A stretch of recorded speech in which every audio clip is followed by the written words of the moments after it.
The diner went silent the moment the slap landed. 80-year-old Walter Jenkins hit the floor, coffee spilling like dark blood across white tile. The man who struck him, Spike Moreno, tattooed, furious, a storm in human skin, grinned as if he owned the town. No one moved. No one spoke. Then the door opened, and in walked a billionaire couple, Alexander and Grace Ward, dressed in winter black and white, with a German shepherd at their side, whose calm was more dangerous than any threat. What happened next would shake Silver Creek to its core, and prove that God's miracles don't always fall from the sky. Sometimes they walk in on four paws. Morning came thin and bright over Silver Creek, Montana, the kind of light that made breath look like prayers. The mountains still wore their crowns of frost, and the air carried the scent of pine and old stories. Inside Dot's diner, the hum of a coffee maker mixed with the low murmur of regulars who had long since become furniture in each other's mornings. At the counter sat Walter Jenkins, an 80-year-old retired mailman who had seen the same sunrise through too many winters to be surprised by beauty, yet never tired of it. His back was slightly curved from decades of walking routes through snow and sun, but his eyes, a calm glacial blue, still carried the quiet patience of someone who had waited out both storms and people. His gray tweed cap, older than most of the diner's light fixtures, sat neatly on his head, and his hands, though spotted and trembling slightly, held a coffee cup, like it was the last warmth in the world. Walter had lost his wife 8 years ago, and since then, Dots had become his anchor. Every morning, same stool, same order, same folded newspaper he only half read. He believed in small routines. They were the fences that kept loneliness from wandering too close. The peace shattered when the door swung open with a violent jingle of the bell. A man stepped in, broad, tattooed, wrapped in the scent of gasoline and arrogance. Travis Spike Moreno, 35, maybe 37, though the hard living had carved a few extra years into his face. His dark hair was slicked back carelessly, a jagged scar running down his left temple like an exclamation mark on a violent sentence. Both arms were sleeved in ink, barbed wire, skulls, a name in cursive he pretended not to remember. Spike had once worked the oil fields up north before getting kicked out for breaking a man's jaw in a pay dispute. Since then, he'd found easier work intimidating locals on behalf of people richer and meaner than himself. He lived off fear. It was his only currency. He swaggered up to Walter's stool, flanked by two smaller men who looked like borrowed muscle. The diner went silent, except for the faint hiss of bacon on the grill. "Well, well," Spike drawled, voice rough like gravel dragged over metal. "Look what we have here. The hero of Main Street. Tell your neighbor to sell that land, old man. Last warning." Walter didn't flinch. His fingers tightened slightly around the cup, but his eyes stayed steady. "It's not mine to sell," he said quietly. His voice was soft, but it had that weight, the kind that doesn't beg to be heard, but insists on being respected. Spike leaned closer, his breath sour with cheap whiskey. "You think saying no changes anything?" He sneered, People like you still think the world runs on decency. Walter's heart beat faster, though he didn't show it. In his head, he heard his late wife's voice. Don't answer cruelty with anger, Walt. That's how it wins. So he didn't. He just shook his head. And that small act of defiance was more than Spike could bear. The hand came fast, a blur of tattoos and hate. The sound of the slap was sharp, cruel. Walter's coffee cup flew from his grip, scattering across the floor. He stumbled, hitting the tiles hard. For a moment, everything bapped. A fork clinked from someone's trembling hand. No one moved. No one breathed. Spike stood over him, lips curled. That's what happens when you forget your place. Then the air in the diner changed, a sudden hush, followed by the sound of heels and calm footsteps. The door had opened again. In stepped a couple who looked like they'd walked out of another world, a world of quiet wealth and colder resolve.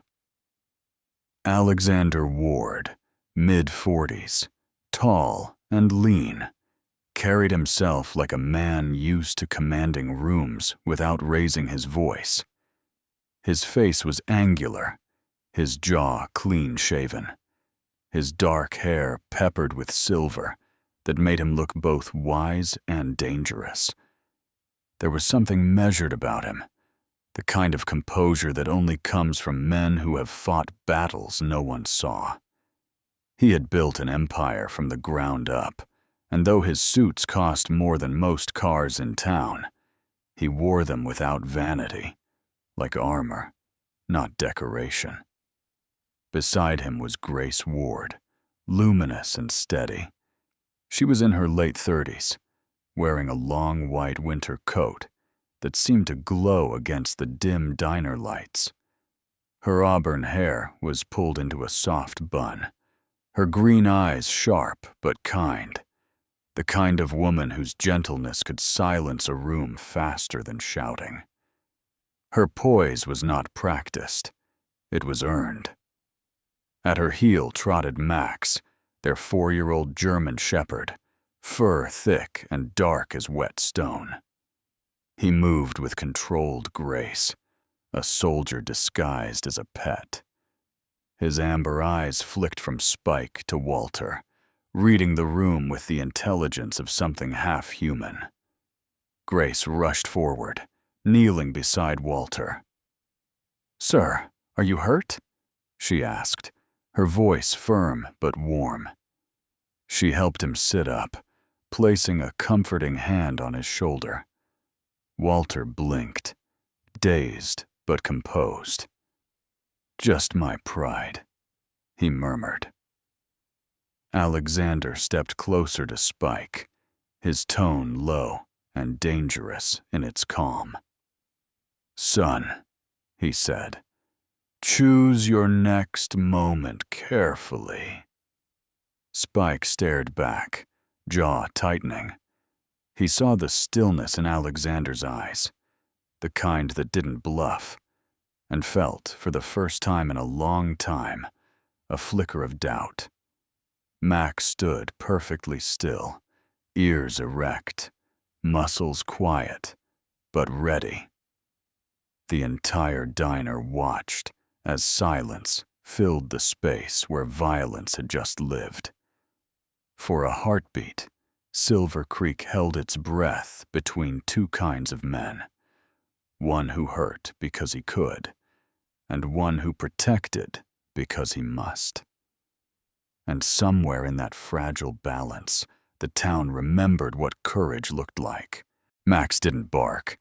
He stepped between Spike and Walter and simply existed like a closed door. Spike tried to bluster, but Max's eyes, dark, intelligent, working, tracked every twitch. "He'll watch," Alexander murmured. and the dog settled. Muscles coiled. A living promise. Grace helped Walter to a booth, joking lightly. "Sir, I must protest. If anyone faints here, it will be me. The coffee is too strong," and made the old man smile despite the sting on his cheek. Phones rose. Cameras blinked. Spike grabbed a sugar caddy, flung it. Packets snowed the linoleum. Max didn't move. Alexander's voice stayed gentle. "You're scaring people who didn't come here to be brave today." Spike's eyes flicked to the door as if expecting backup. No cavalry, just the town watching itself be measured. He spat on the floor and left a threat in the air. "This ain't finished." The door swung shut, leaving the sound of the bell trembling like a held breath.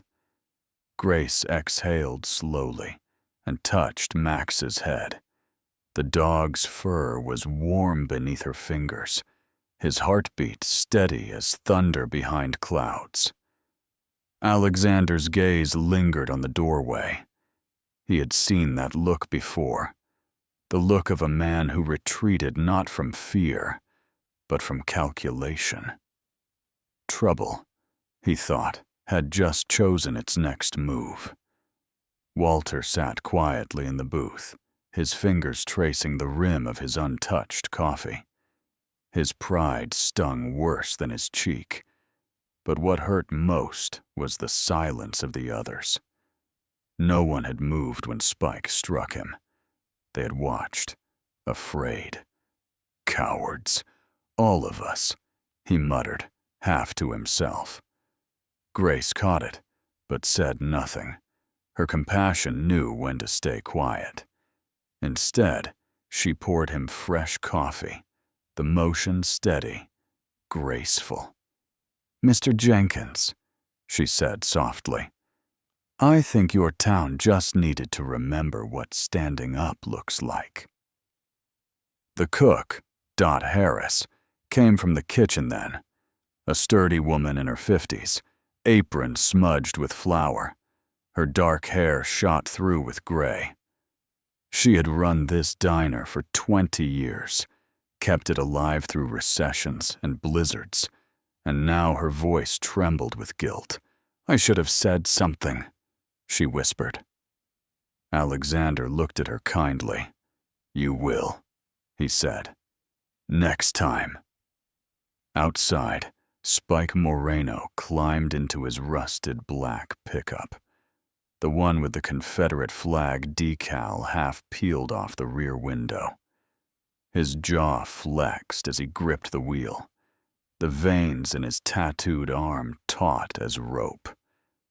Beside him sat Ricky Doyle, a wiry man in his 30s with a sharp, nervous face and the twitchy energy of a man who owed too many debts. Ricky had grown up poor in Silver Creek, scraping by on temp jobs and bad luck, until Spike offered him work, the kind that didn't ask for conscience. Ricky's voice shook slightly. "Boss, you gonna let that guy talk to you like that? He ain't local." Spike's teeth ground together. "Oh, I ain't done. That rich bastard's gonna wish he'd kept walkin'." Back inside, Alexander paid the bill and left a thick wad of cash under the saucer, more than enough to cover Walter's breakfast for a month. Grace leaned down and whispered to the old man, "We'll check on you later, all right?" Walter nodded, though pride kept him from saying thank you.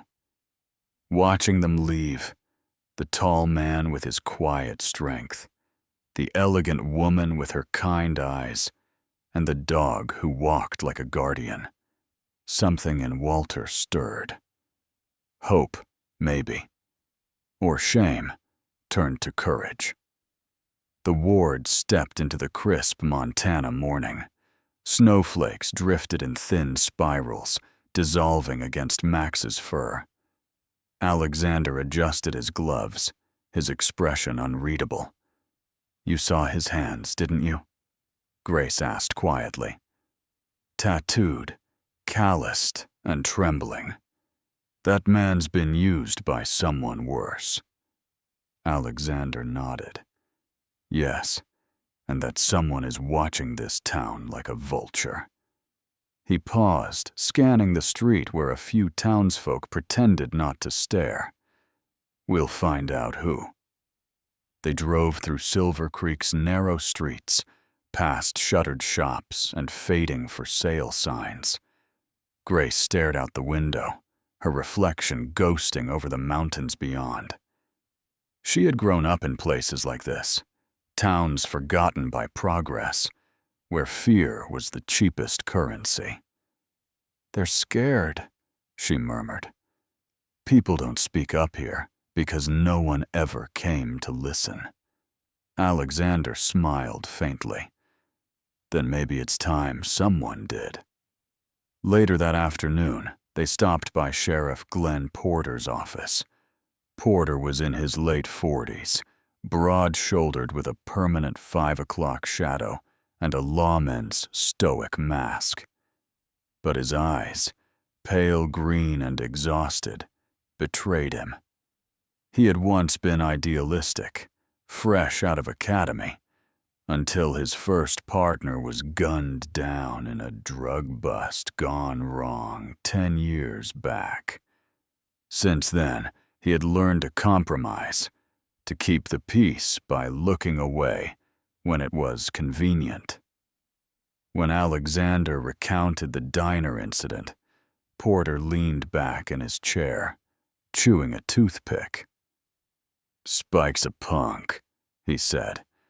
"Mean streak, sure, but small time. You don't want to get tangled in local garbage, Mr. Ward. Folks handle things their own way here." Grace frowned.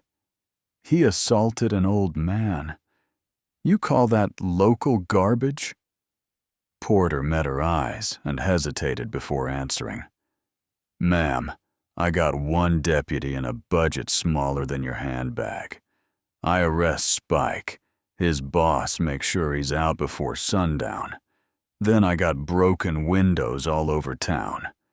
You think anyone will thank me for that?" Alexander studied him for a long moment. "Sheriff," he said quietly, "sometimes peace built on fear isn't peace at all." Porter shifted uncomfortably. He didn't reply. As the Wards left the station, Max trotted ahead, nose twitching. Snow began falling heavier now, soft but steady. Grace slipped her arm through Alexander's. "You're going to stir a hornet's nest," she said, smiled without humor. "Then we'd better be the bigger hornets." That evening, the diner's lights burned late. Walter sat alone, nursing coffee gone cold. He replayed the slap in his mind, the humiliation, the silence, the quiet grace of strangers stepping in where friends did not. He touched the bruise on his cheek and whispered, "Tomorrow, maybe I'll speak first." Across town, Spike parked his truck outside a sagging warehouse lit by a single yellow bulb. Inside waited a man in a long coat, Bramley Knox, the real power behind the land grabs. In his 50s, handsome in a reptilian way, his hair slicked back with precision and his smile never touching his eyes. "You failed," Knox said mildly, voice like velvet over broken glass. "Do I need to remind you what happens when I'm disappointed?" Spike swallowed hard. "No, sir." Knox smiled wider. "Good, because we can't have outsiders meddling, especially not ones with money. Fix it." And outside, unseen in the dark, Max's silhouette moved near the diner's porch, ears perked, eyes alert, the quiet sentinel of a town about to wake up. Silver Creek had been choking for a year. Permits lost, fences cut, offers slid under doors at midnight. The name behind it all, Bramley Knox, a land syndicate shark with a smile like a receipt. Spike was his enforcer. That afternoon, Alexander invited Walter and a few stubborn homeowners to the ward's mountain lodge. Glass, cedar, and a fire that spoke in cedar tongues. Grace handled cocoa. Alexander handled facts. They mapped vandalism reports, mystery citations, utility accidents. A pattern emerged like frost on a window. "This is racketeering," Alexander said. "We'll go legal, but first, we make the town safe." Grace called in a favor to a Denver investigative newsroom. Alexander rang a former DOJ general counsel. Max patrolled the porch like a small, polite storm. Outside, the sky was darkening, brushing the mountain ridge with violet smoke.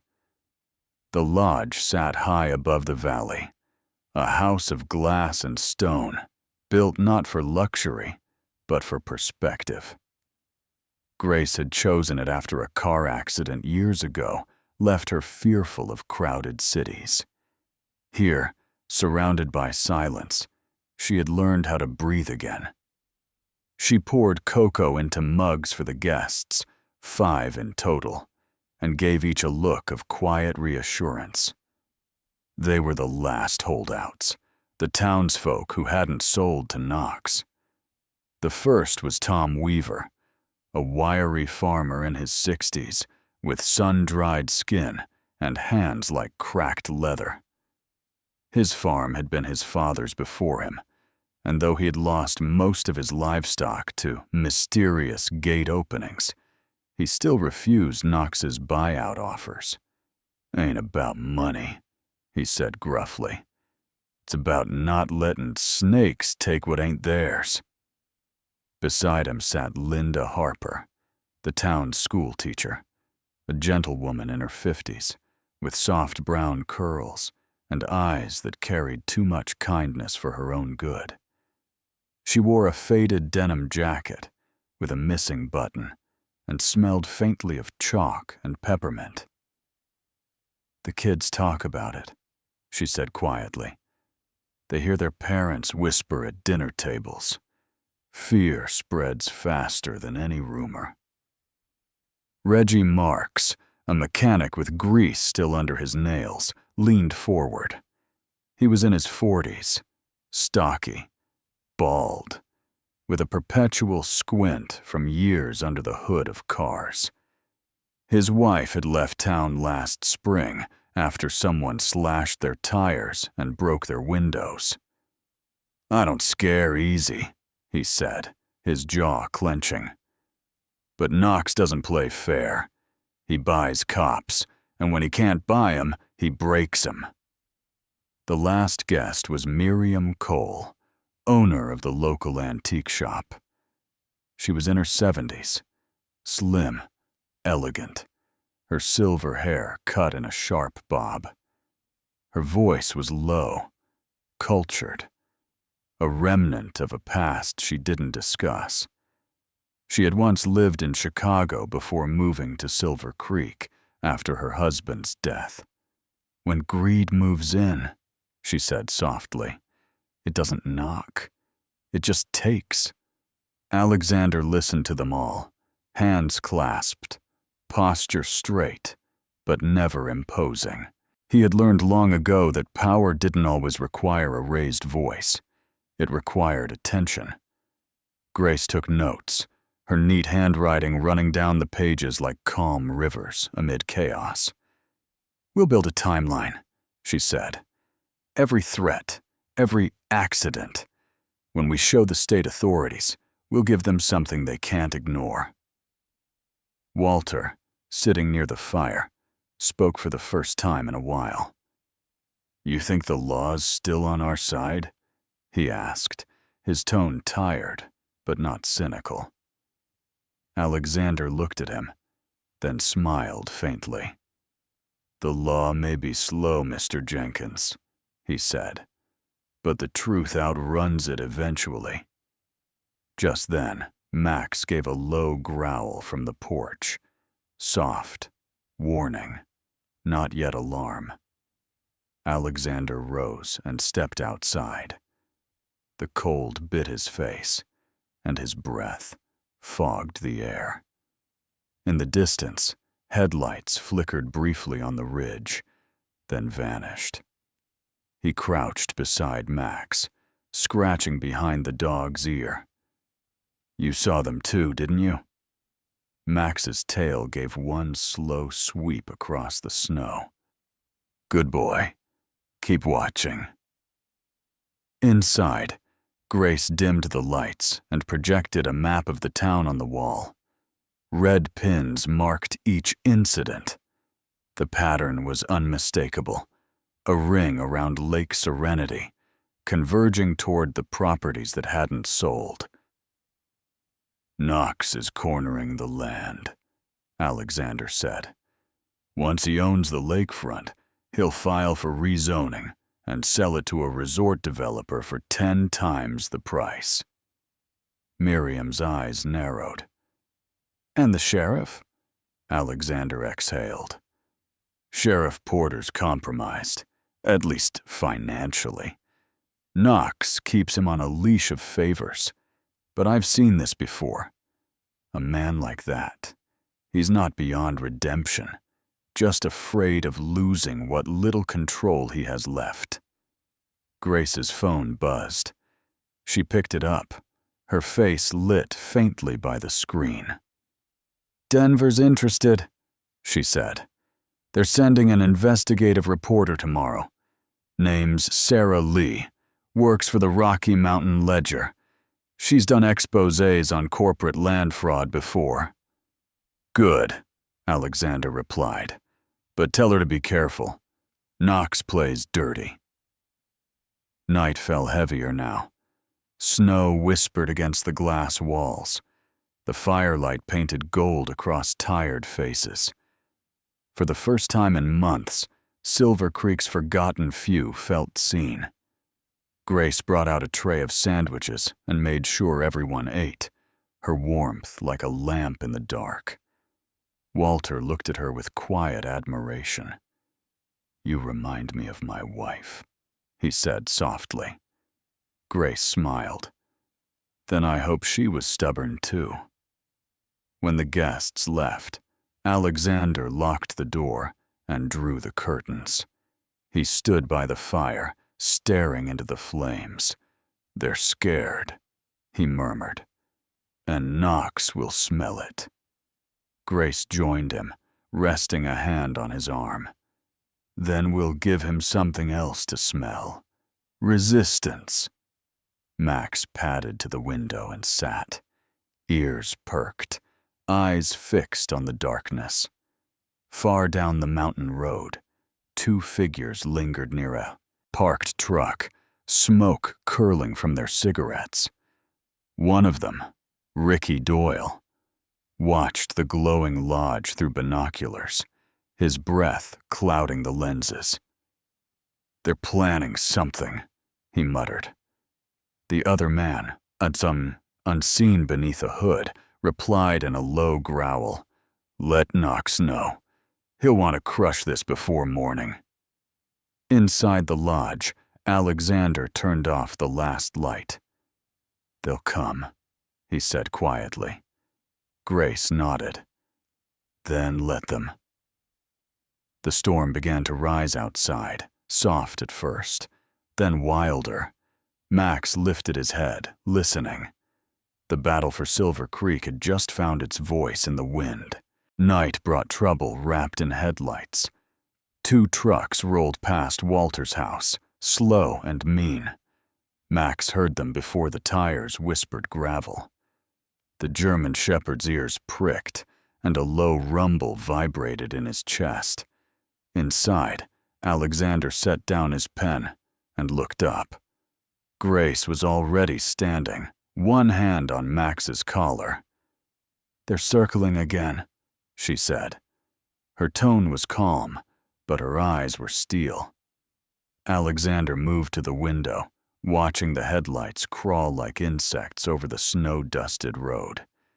He turned to Walter, who sat in his chair, his lined face half hidden in shadow.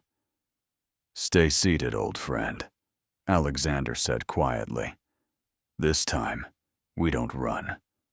We document." Grace stepped outside in her long white coat, her phone already in hand, its camera light cutting through the dark like a blade. "Gentlemen," she called out, her voice smooth but unyielding. "You're live." The truck slowed, idling a moment longer before retreating down the slope. Walter let out a shaky breath, part fear, part relief. "Didn't think a phone could scare off devils," he said. Grace smiled faintly. "The truth always does eventually." By morning, the snow had stopped, leaving a thin crust of ice that glittered under the first pale sunlight. Pastor Evelyn Carter, one of the few people in town who could still draw a crowd, unlocked the doors of Silver Creek Chapel. Evelyn was in her early 60s, tall and spare, with soft brown skin and silver hair cut short around a face both kind and formidable. She had the steady voice of a woman who had buried too many and forgiven too few, and her presence alone was often enough to quiet a shouting match. A widow for 15 years, Evelyn had turned grief into purpose. She believed faith wasn't about silence. It was about speaking truth, even when the world trembled. Grace arrived early with boxes of folding chairs and a laptop. Alexander followed with the projector and Max, who sat patiently by the altar, tail brushing the worn wooden floor.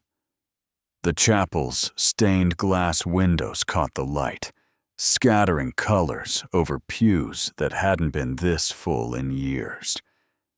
The community forum began as a whisper of uncertain voices. Farmers, waitresses, a school teacher with a leaky roof, all came, their faces lined with fatigue and fear. But when Grace spoke, something shifted.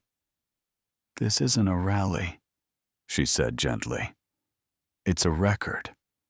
Every word you speak will be preserved, because what's been done to you deserves to be heard." Helen Rourke, a young waitress from Dot's Diner, spoke first. She was 22, slender, with freckles across her pale cheeks and hair the color of autumn wheat. Her hands shook as she held the microphone.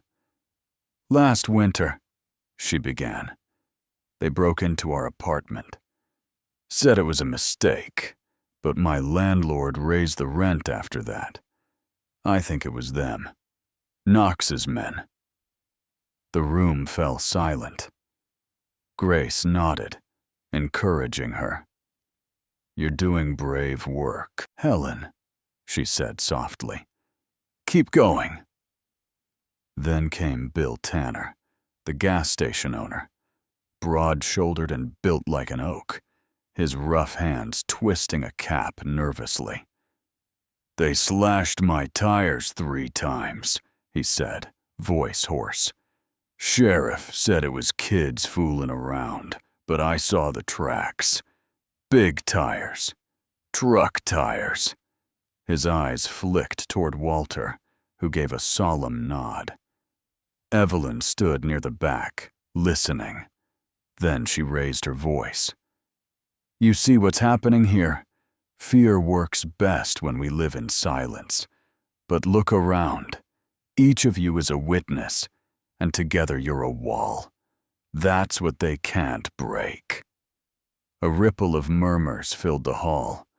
For the first time in months, the townsfolk weren't whispering. They were speaking. Grace recorded testimonies.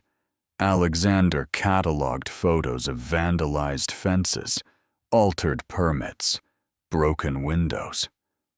By afternoon, the room hummed with energy, with laughter even. Walter, sitting near the front, cracked a dry joke. "If they cut my fence again, at least the elk will pay rent." The hall erupted in chuckles. Even Alexander smiled. Max paced gently at the back, alert but relaxed, his amber eyes watching each door. Children shyly approached to pet him, their giggles like soft bells. The dog tolerated them with quiet dignity, tail swaying, occasionally glancing toward Grace as if seeking permission. She gave a small nod every time. By evening, the light outside had turned golden, then purple. The final testimonies were sealed into an encrypted drive. Statements, photos, signatures, proof of everything the town had endured. Alexander slid the drive into a metal case, locked it, and handed it to Grace. "Backup copies," he said. "One for the Denver newsroom, one for the DOJ contact." She took it with a steady hand. "And one for Evelyn," she added. "Faith keeps better when it's shared." As the last of the crowd left, Evelyn lingered, watching the couple pack up their equipment. "You two," she said, voice low. "You've woken something here, but be careful. Knox won't take this quietly." Alexander met her gaze. "Neither will we." Outside, night returned like an old adversary, creeping across the valley. The chapel lights burned against it, small, defiant, beautiful. Max walked ahead, his breath forming mist that glowed under the lamplight. Walter, locking the chapel door behind them, said quietly, "For a town that forgot its courage, we sure found our voice tonight." And somewhere far down the road, in a black SUV with tinted windows, Bramley Knox watched the scene through binoculars. His face was expressionless, but his jaw worked slowly, like a man grinding glass between his teeth. "They want to fight," he muttered to himself. "Then they'll learn what losing feels like." But in Silver Creek that night, no one feared him anymore. For the first time in a long time, the truth had weight, and it was heavier than his threats. By dawn, Silver Creek was holding its breath. The air was thin and sharp, the kind that made every sound carry. Snow creaked under boots, and somewhere far off, a hawk cried once, slicing the silence. In town, rumors were already spreading. Knox's trucks were seen idling near the post office, and Spike Moreno had been spotted pacing, his face tight with something that looked a lot like regret. Walter Jenkins moved slower than he used to, but that morning he walked with a kind of quiet purpose. He had delivered mail through wars, divorces, and broken hearts. A threat from a man like Spike was just another letter to carry. His coat was buttoned to the throat, the brim of his old cap dusted with snow. In his pocket was a folded copy of the affidavit Grace had asked him to sign, the proof that even an old man's testimony still mattered. The post office door creaked open, its warmth greeting him like an old friend. But before he reached the counter, Spike's shadow fell across the threshold. The younger man looked worse than the day before. Eyes sunken, stubble rough on his jaw, his tattoos fading at the edges like worn-out pride. He smelled faintly of oil and sleeplessness. "Old man," Spike said, his voice low but shaking. "Last chance, stop talking. You don't know who you're poking."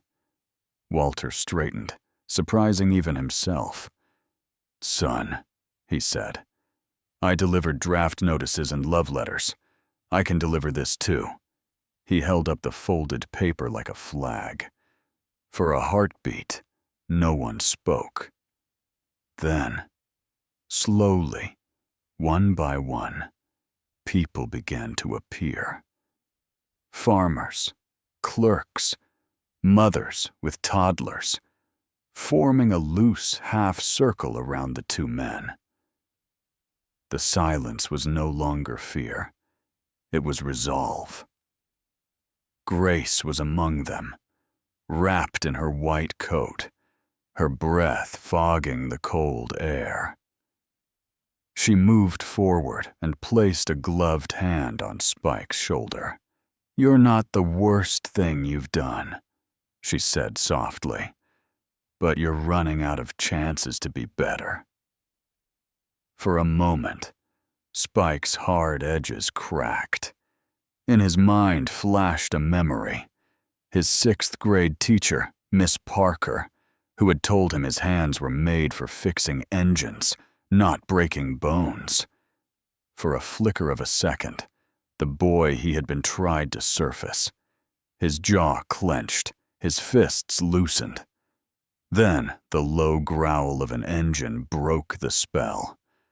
A sleek black SUV slid to the curb, its chrome reflecting the winter sun. Bramley Knox stepped out, immaculate as ever. He was in his 50s, tall, his tailored coat the color of shadow.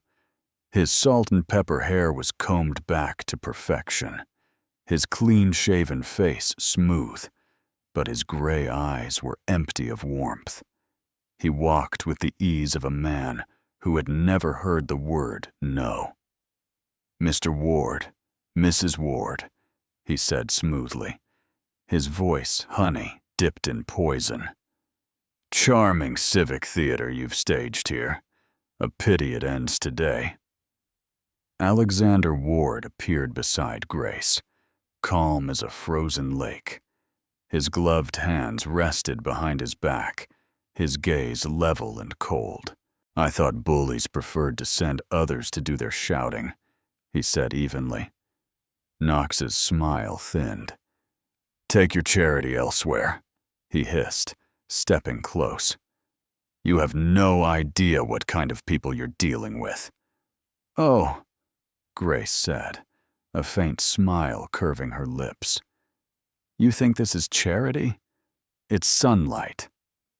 Knox's jaw tightened. "Sunlight burns, Mrs. Ward." "Only if you're made of rot," Alexander replied.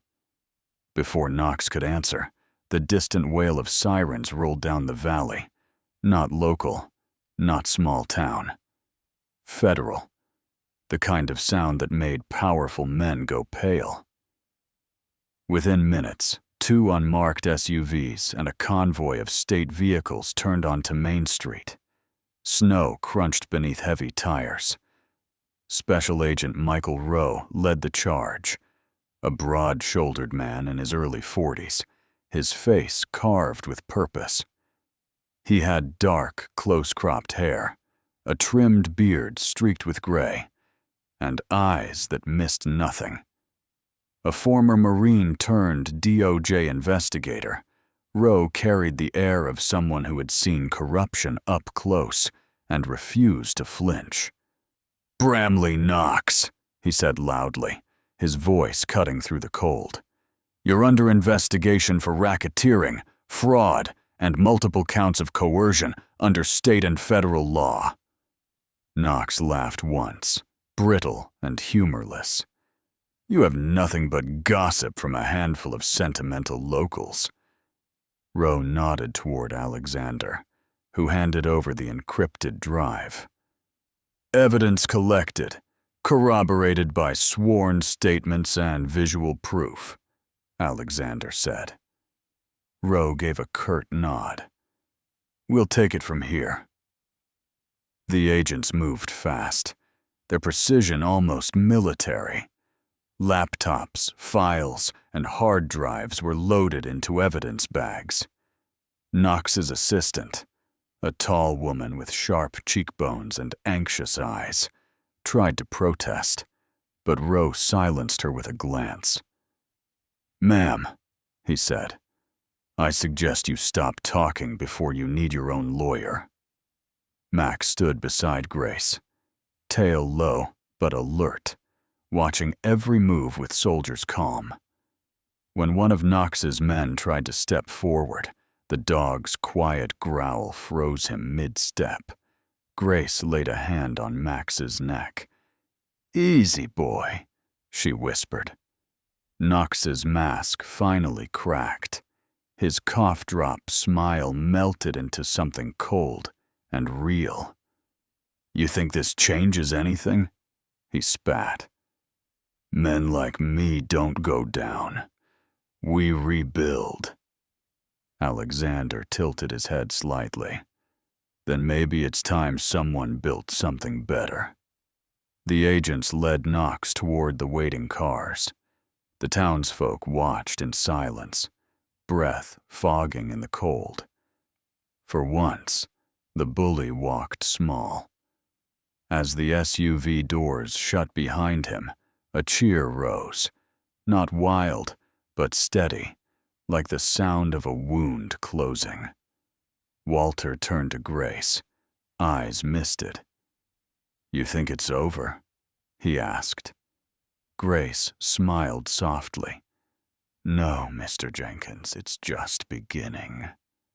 Above them, the snow began again, quiet, gentle, and clean. The storm had passed, leaving Silver Creek wrapped in a hush that was more than silence. It was relief. Snow clung to rooftops, like forgiveness that had finally landed. The headlines in the Denver Post were almost plain to read, stripped of drama. "RICO charges filed in Silver Creek."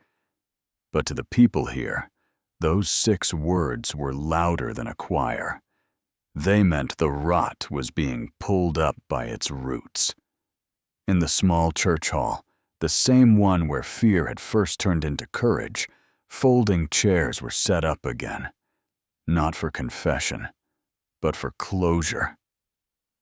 Spike Moreno stood at the front, his tattoos fading under the soft amber light. His leather jacket was gone. Instead, he wore a plain work shirt rolled to the elbows, revealing scarred forearms that now trembled for a different reason. His eyes were red, but not from rage. He'd signed a full statement with the DOJ, helping them trace Knox's shell companies and false land deeds. When they'd asked him why he cooperated, he had said simply, "Because someone finally asked me to be better." The townspeople were cautious, but curious. Walter Jenkins sat in the front row, his tweed cap balanced on one knee, his blue eyes as sharp as ever. Grace Ward sat beside him, her white coat folded neatly over her chair, her hands clasped as if in prayer.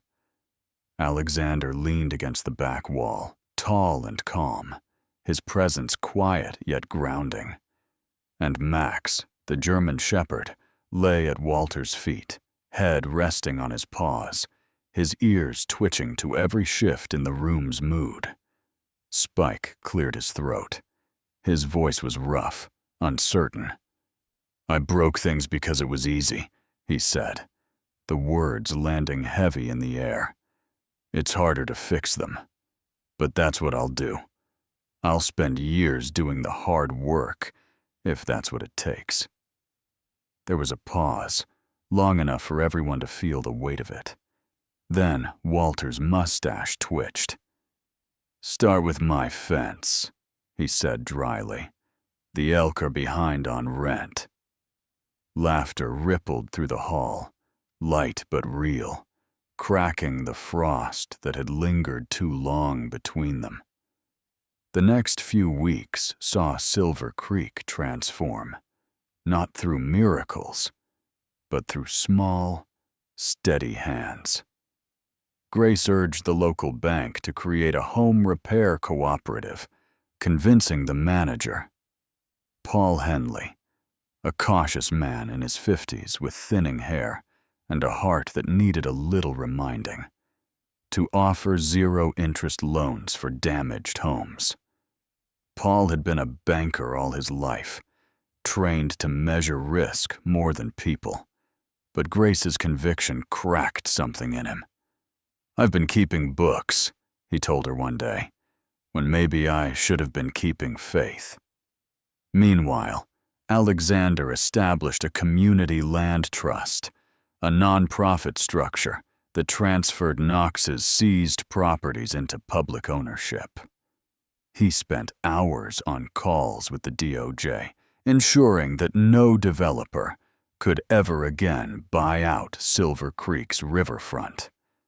When asked why he cared so much for a place that wasn't his hometown, Alexander's answer was simple: because it could have been.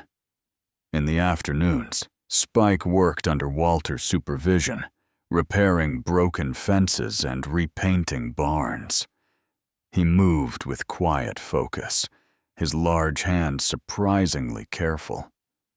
Once, a child named Emily Carter, the pastor's 10-year-old granddaughter with braids that bounced and a fearless grin, brought him lemonade and asked if his tattoos hurt. Spike smiled, the first real one in years.